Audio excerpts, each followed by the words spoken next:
Assalamu alaikum guys, karibuni tena kwa Fatu Cakes Kitchen. Leo topika wali wa carrot.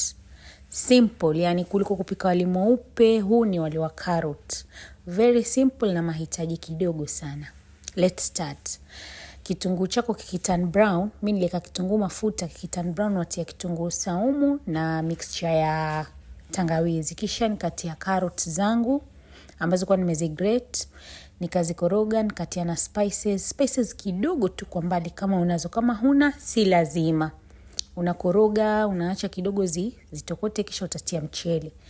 Ule mchele ukishautia pale ndani ya zile carrot na spices, uache kwanza kidogo utokote na carrot na spices.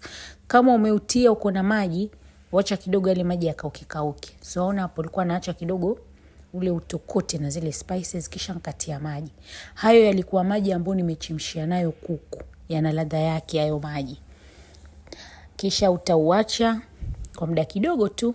Waona maji yakishakauka, wali wako utakuwa hivyo. Umetoka mmoja, umetoka vizuri. Tena mtamu sana. Kuliko kupika wali mweupe, pika hii design utakuwa mzuri na utaenjoy. Mimi wangu niliutia na rangi uwe kama wali wa biriani, but si lazima. Nikauserve na kuku ambaye nilikuwa nimemweka kwa air fryer. Naona hapo, huu ni mzuri, simple, recipe ya haraka na utaipenda kwa sababu ni tamu sana. Chakula ni kitamu. Thank you guys.